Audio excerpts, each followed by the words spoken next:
তবে কোথায় তোমায় ডেকে বলবো যে মনের কথা, সে আশাতে দিন গুনেছি, সয়েছি ব্যথা কাছে পেয়ে। তো বিয়ের কেনাকাটি করতে বেরিয়ে পড়েছি। তো প্রথম ভিডিও ক্লিপ দেখে বুঝতেই পারছো কোথায় গিয়েছিলাম, কি করতে গিয়েছিলাম।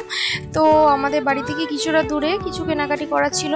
তো কি কি কিনেছি না কিনেছি সবটাই তোমাদের সাথে শেয়ার করব। তো আমার পরিচয়টা আর একবারও দিইনি। তো hello guys, welcome back to my channel again Dipti lifestyle. আমি দীপ্তি তোমাদের সাথে আবার একটা ব্লগ শেয়ার করতে চলে এসেছি। তো এবার থেকে সুন্দর সুন্দর ব্লগ শেয়ার করবো তোমাদের সাথে, তোমরা একটু আমাকে সাপোর্ট করো প্লিজ প্লিজ প্লিজ।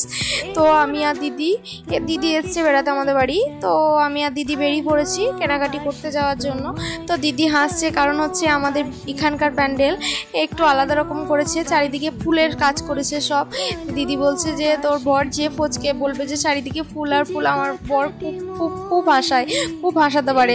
তো তারপরে চলে এসেছি দোকানে। তো পায়ের একটা আংটা কিনেছি আর একটু শাঁখা বাঁধানোর ডিজাইন দেখছিলাম। তো শাঁখা বাঁধানোটা নিয়ে নিই, তো নেবো, ওদের বাড়ি থেকে দেবে বলছিল। তো শাঁখার দেখলাম। তো এই পলা বাঁধানোর ডিজাইনটা কেমন লাগছে, এটা হচ্ছে রূপোর পলা, এখন উঠেছে বলছে কাকুটা। তো কেমন লাগছে অবশ্যই কমেন্ট করে জানাবে, আমার তো খুব ভালো লাগছিল। তো আমি দুটো পায়ের আংটা নিয়েছিলাম আর মাও দুটো পায়ের আংটা নিয়েছে। মায়ের পায়ের আংটাগুলো দিদি কিনে দিয়েছে। দিদি বলছে আমি মাকে পরিয়ে দিচ্ছি, তুই ভিডিও কর। তো তারপরে প্রচণ্ড পরিমাণে খিদে লেগেছিলো, তারপরে আমরা সবাই মিলে খেতে বসে পড়েছি। আজকে করেছি ঘুগনি। তো সবারই তরকারিটা নেওয়া হয়ে গিয়েছে। তো তারপরে আমাকে মা বলছে তুই যেটা আছে বাকি আছে সেটা খেয়ে নে। তো এটা হচ্ছে আমার দিদির ছেলে, ও ফোন ছাড়া খাবে না, মানে ভাত মুড়ি না দিলেও হবে, ওকে ফোনটা দিতে হবে। তো তারপরে আজকে রান্না অনেক কিছু হয়েছে। দিদি এসছে, যেহেতু দিদি জামাইবাবু এসছে, তো জামাই এসছে মানে তো স্পেশাল রান্না হতেই হবে না। তো মা বললে একটু মোচাটা নেড়ে দে। আমি রান্না করতে পারি না, কিন্তু রান্নাঘরে একবার ঢুকবো ভিডিও করার জন্য আর একটু কুকাজ করে দিয়ে আসবো মায়ের। তো আজকে আর কুকাজ কোনো কিছু করিনি। মা বলে একটু মোচাটা নেড়ে দে, মা কি কিছু একটা কাজ করছিল তখন হয়তো।